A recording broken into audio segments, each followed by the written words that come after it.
Por tercera ocasión traemos 3 casos que sacudieron al país, demostrando que el horror se disfraza de lujo, amor y fragilidad. Te aseguramos que estas historias te dejarán sin aliento y te harán reflexionar todo el día. Si te perdiste el comienzo de esta serie, encuentra las otras 2 partes en la tarjeta de aquí arriba. Sin más, comencemos. Valentina Tres Palacios. Este caso se reveló al mundo la tarde del domingo 22 de enero del 2023, cuando un reciclador hizo un descubrimiento escalofriante en un contenedor de basura del barrio Fontibón, en Bogotá. Dentro de una maleta de viaje de color azul, sellada con cinta negra, se encontraba el cuerpo sin vida de Valentina Tres Palacios. Ella era una joven DJ e influencer de 21 años, descrita por su familia como trabajadora y con una carrera musical prometedora, que se pagaba los estudios de comunicación social con sus ahorros y su arte. La necropsia confirmó que Valentina había muerto por asfixia y múltiples golpes. El hallazgo rápidamente apuntó a la última persona que la había visto con vida, su novio, el ciudadano estadounidense John Nelson Poulos. La fiscalía tratan de descifrar el extraño crimen que se descubrió esta madrugada en Bogotá. Una joven DJ e influenciadora apareció sin vida dentro de un container de basura. Su novio, un ciudadano estadounidense, ya está en la mira de las autoridades. John Poulos, de 35 años, había viajado a Colombia con la promesa de iniciar una vida con Valentina, a quien había conocido online en noviembre del 2021. Sin embargo, sus actos no coincidían con sus palabras. Las autoridades concluyeron que Poulos no venía a instalarse, sino a perpetrar un crimen, pues solo había alquilado un apartamento y un carro gris por un periodo de 4 días, además de tener un equipaje notoriamente escaso y la infame maleta azul. Él no tenía intenciones de quedarse. Él no tenía planeado venir a quedarse en la ciudad de Bogotá. Él no tenía la cantidad de maletas y de souvenirs que uno normalmente transporta para irse a vivir a una ciudad nuevamente. Era escaso y lo tenía él medido, 4 días. Las cámaras de seguridad del edificio se convirtieron en testigos cruciales de las últimas horas de Valentina. Viernes 20 de enero, 7:18 p.m. Valentina ingresa al apartamento alquilado por Poulos en el norte de Bogotá. Sábado 21 de enero en la madrugada. La pareja sale hacia una discoteca en el barrio Restrepo, al sur de la ciudad, donde Valentina se presentaba como DJ. Poulos permanece a su lado en todo momento. Sábado 21 de enero, 7:08 de la mañana. Regresan al edificio. A las 10:43 de la mañana, salen brevemente y vuelven a entrar. A partir de ahí, todo se tuerce. Domingo 22 de enero, 9:12 de la mañana. Las cámaras registran a John Poulos saliendo absolutamente solo con varias maletas. Domingo 22 de enero, 10 de la mañana. Poulos regresa, saca un carrito de mercado y transporta la maleta azul, cubierta con una cobija para intentar ocultar el resultado de su perversidad. La Fiscalía y los abogados de la familia de Valentina basaron la acusación de feminicidio agravado en el historial del acoso, celos y control de Poulos, revelado por detalles cruciales como chats donde Poulos mostraba claras tendencias celópatas, 17 insistentes videollamadas de John en un solo día, donde Valentina, consciente de su toxicidad, le respondió en un chat: vaya al psicólogo, ponle lógica y sentido a las cosas. Pero estos comportamientos no terminarían ahí. Poulos llegó a confesar que había contratado a un detective privado en Colombia para vigilar sus movimientos. Creo que hay muchas mentiras ahora. No creo que estuvieras con Silvana después del bot. Con Frank, muy probablemente. Hablo con Brian. Entiendo la verdad. Poulos finaliza con un mensaje y una palabra que el traductor escribió en masculino, pero que más allá de la gramática sería premonitoria. Estás atrapado. Poulos intentó huir a Panamá, donde fue capturado y deportado a Colombia. El proceso estuvo marcado por momentos de indignación. Uno de ellos es donde él aceptó la responsabilidad del crimen, pero alegando que fue accidental y bajo la influencia de drogas. Pero lo que más indignó a la familia de Valentina y al público fue la actitud de Poulos en la audiencia. Mientras relataba los detalles de cómo metió el cuerpo en la maleta y lo arrojó, fue captado por las cámaras con una calma que asusta, hasta incluso mostrando una escalofriante sonrisa. Puse a Valentina dentro del carrito de mercado, la cubrí con el bolso negro y encima puse una toalla. Le puse una toalla encima de eso. El 4 de junio del 2024, el Juzgado Décimo Penal de Conocimiento de Bogotá emitió el fallo. John Poulos fue condenado a 42 años y 8 meses de cárcel por los delitos de feminicidio agravado, ocultamiento y alteración o destrucción de elementos materiales probatorios. El juez negó cualquier beneficio, como la prisión domiciliaria o la suspensión condicional de la pena. Poulos, quien actualmente tiene 38 años, deberá cumplir la totalidad de su condena en la cárcel La Picota. Solo será expulsado del territorio nacional hacia Estados Unidos una vez cumpla completamente la pena privativa de la libertad impuesta. A través de las pantallas es más sencillo juzgar y criticar la actitud pasiva de Valentina frente a los comportamientos celópatas de Paulus. Sin embargo, esto va mucho más allá. Valentina pudo haber visto en Paulus, además de un compañero sentimental, una vía para cambiar su estilo de vida, ya que venía de un pasado con dificultades económicas y sociales, y es precisamente en esa búsqueda de estabilidad que se abrió una puerta a la manipulación. John Paulus, en lugar de ser un apoyo, usó su capacidad económica como una herramienta de control y un mecanismo para justificar sus celos enfermizos, sellando así el fatal destino de la joven DJ. Sara Sofía Galván. La historia de Sara Sofía Galván, una niña de 2 años y de ojos claros, es trágica como compleja. Una desaparición que se convirtió en una espiral de mentiras y contradicciones, donde la madre y su supuesta pareja fueron declarados culpables, pero la verdad sobre el paradero de la víctima sigue sin saberse. Vamos a narrarte este caso desde diferentes puntos de vista, empezando por el de Xiomara Galván, tía de Sara Sofía, quien se convirtió en la verdadera figura materna de la niña. Nacida el 30 de marzo del 2019, tuvo una infancia marcada por la ausencia emocional de su madre biológica, Carolina Galván, quien fue madre a los 17 años y nunca sintió un verdadero vínculo con la infante, ese famoso amor de madre. Mientras Carolina era una niña criando a otra, Sara Sofía se crió feliz bajo el cuidado de su tía Xiomara. Xiomara llenó el vacío de afecto que Carolina dejaba, notado incluso por sus profesores y vecinos. Carolina, que había quedado embarazada de un hombre casado y que nunca se hizo responsable, vivía una vida caótica. Por voluntad propia, según su hermana, Carolina dejó a Sara Sofía bajo la custodia de Xiomara y se fue en septiembre del 2020. En septiembre ella se va. Yo le comento a la profesora de que mi hermana se va. Entonces la profesora que nos dice que lo que tenemos que hacer es acercarnos al ICBF. Fui con mi hermana y ella voluntariamente nos dice que ella nos deja a la niña por un tiempo, pero que el pensado de ella no es abandonar a la niña. A veces venía, pero venía, entraba por salida, le daba una vueltiquecita y se iba. Que a veces la niña se quedaba llorando. Y yo le decía, Caro, no me haga eso, ¿por qué no viene? Estése toda una tarde con la niña. A pesar de saber que Carolina era inestable, el 15 de enero del 2021, Xiomara cedió a que su hermana se llevara a Sara Sofía un fin de semana, para pasar tiempo de calidad madre e hija. Tras esto, la niña se esfumó. Desesperada por encontrarla, recurrió a la policía, donde fue cruelmente ignorada. Desesperada, tuvo que recurrir a las redes sociales para iniciar la búsqueda. 30 días después de la denuncia y el caso haciéndose viral en redes sociales, las autoridades decidieron actuar. Esta demora permitió que se perdieran pruebas vitales como grabaciones de cámaras de seguridad, testimonios, etc. La primera pista desconcertante provino de una conocida de Carolina, que reveló la doble vida que llevaba.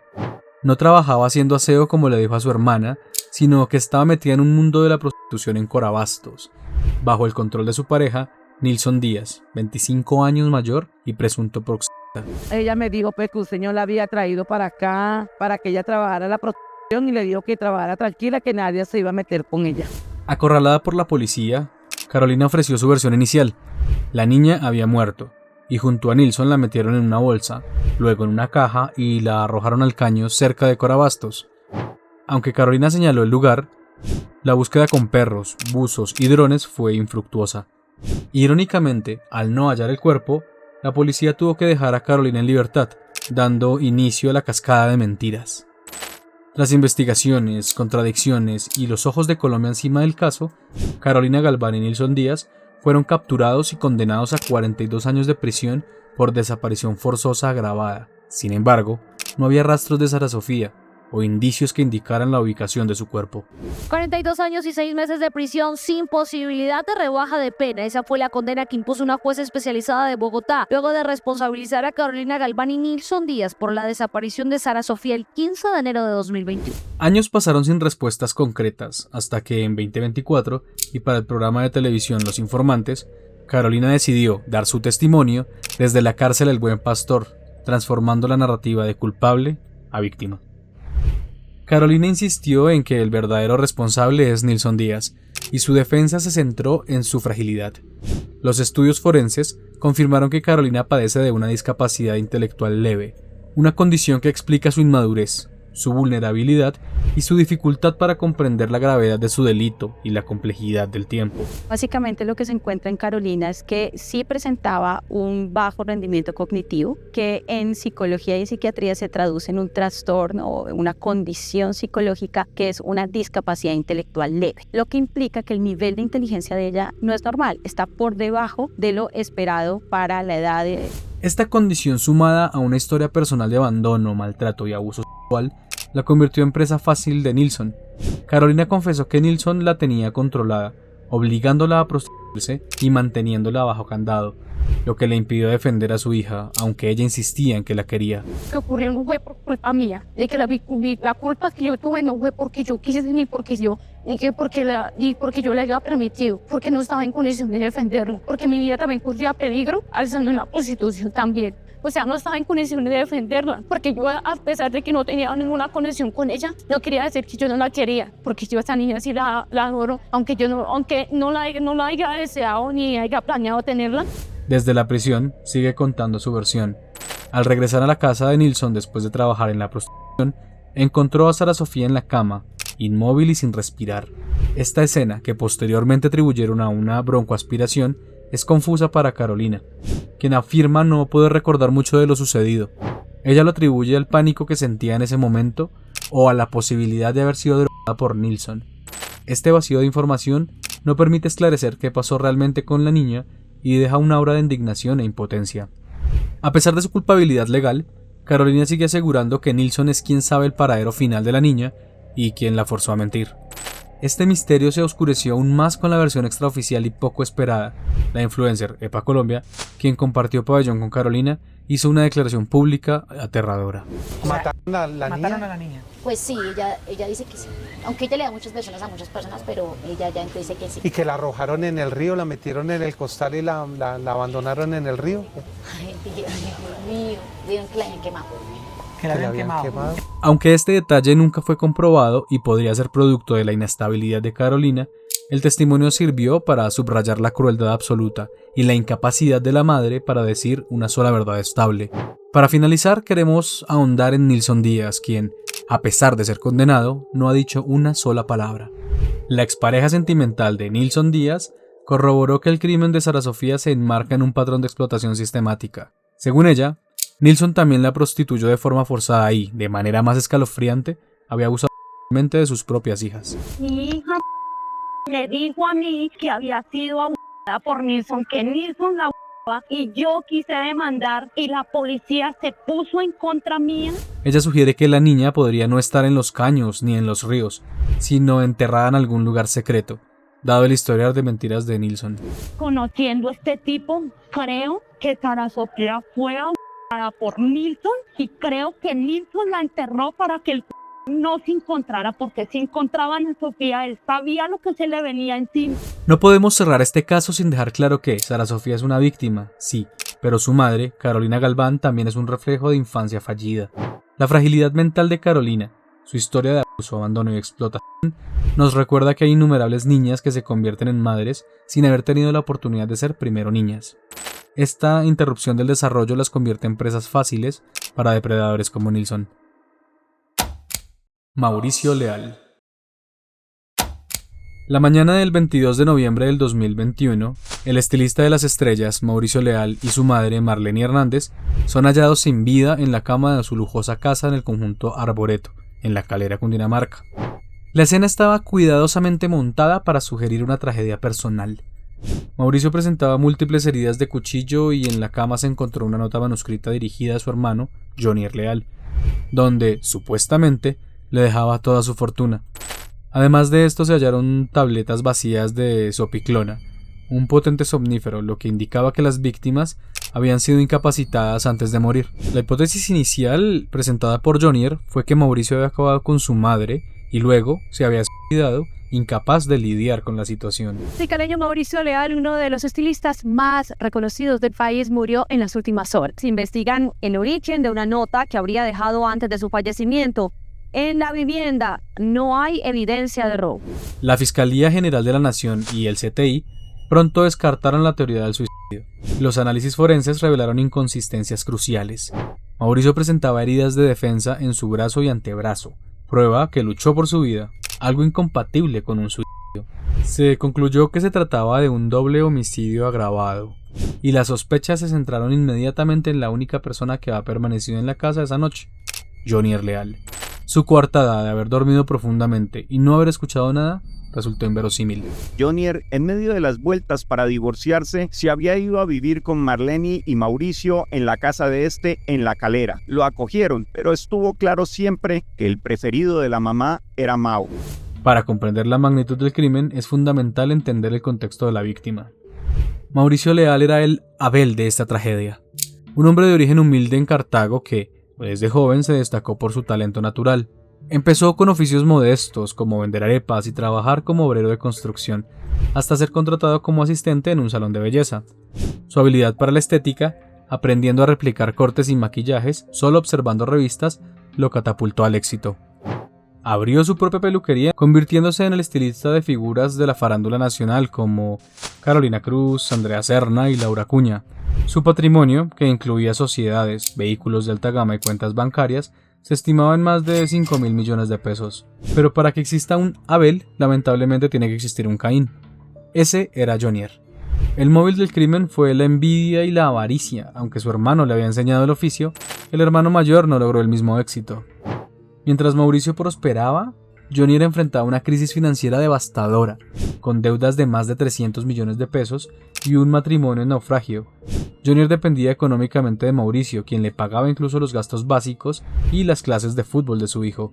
Esta disparidad generó un profundo resentimiento que Jonier expresó en privado, criticando a su hermano por gastar su dinero en lugar de colaborarle. Se evidencia mucho en lo que hablaba Jonier y Mauricio en el celular, pues que tú preferiste gastar tanta plata en esto en vez de colaborarme a mí, que soy tu hermano, y pues realmente me parecía muy envidioso. Uno puede ayudar a su familia, pero no ser el marrano de que le esté manteniendo a todo mundo. La fiscalía concluyó que Jonier planeó el asesinato para quedarse con la fortuna de su hermano. El análisis del celular de Mauricio Leal reveló la cronología más o menos oficial. Jonier accedió al dispositivo enviando mensajes de texto y audios a nombre de Mauricio en horas en las que éste y su madre ya estaban muertos, intentando reforzar la coartada de suicidio.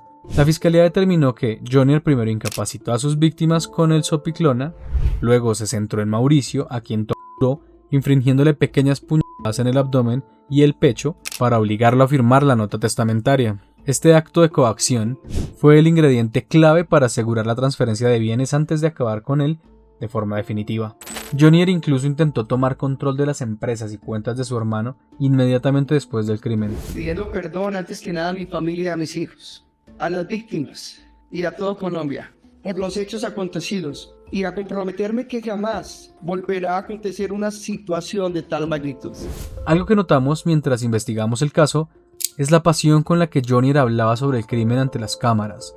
Esto lo resaltamos ya que, teniendo el contexto completo, se puede evidenciar un cinismo brutal de Jonier, quien se notó distante en el funeral, pero emotivo en las entrevistas. Fue algo muy duro, entrar a ese cuarto, porque primero entra el chofer de mi hermano, perdón, Dios santo, y luego entro yo y vemos ese cuadro, todo nos empezó a temblar a él y a mí, nos quebrantamos mucho en ese momento. Salimos, ¿qué hacemos? No, llamemos a la policía, lo primero, ¿qué está pasando aquí? Yo no lo puedo creer, ¿qué pasó aquí? Jonier aceptó los cargos de doble homicidio agravado y ocultamiento de pruebas, pidiendo perdón. El 14 de junio del 2024 fue condenado en primera instancia a 55 años de prisión, además de una multa económica. Cuando el caso parecía cerrado, una filtración revivió el escándalo y sembró dudas sobre posibles cómplices. Se trató de un video de 47 segundos que no se había hecho público durante el juicio, grabado el día del crimen. El video muestra a Mauricio Leal visiblemente herido diciendo frases forzadas como "No Tomás, perdóname, no puedo más, nadie sabe lo de nadie". Y el momento más escalofriante es cuando, bajo la presión del captor, pregunta: Ya me acabo de enterrar cuchillos y a mi mamá también. ¿Qué hago? ¿Qué hago? Esa frase confirmó la coacción y la tortura. El video fue entregado por la abogada de Carlos Andrés García Hernández, el tercer hermano de la familia, actualmente preso por un delito diferente, quien, al ser Jonier inhabilitado para heredar, se convierte en el heredero universal de la fortuna de Mauricio. A día de hoy, el caso se mantiene en apelación ante el Tribunal Superior de Bogotá, con la condena de Johnny Leal en firme en primera instancia. Además, la Fiscalía abrió una investigación por lavado de activos y enriquecimiento ilícito contra Mauricio Leal. La investigación se disparó por un aumento patrimonial injustificado, por lo que se solicitó la extinción de dominio sobre la totalidad de su fortuna. Los medios lo acuñaron como herencia maldita, ya que motivó un doble homicidio. Además, los herederos legales no pueden disponer de ella. Esperamos haber cumplido y haberte dejado sin aliento, además de una reflexión profunda. Cuéntanos en los comentarios cuál de estos 3 casos te indignó más y por qué. Tu opinión es fundamental. Ya que estás ahí, dale me gusta para que estas historias sigan llegando a más personas. Y suscríbete, nos ayudará un montón. Feliz noche.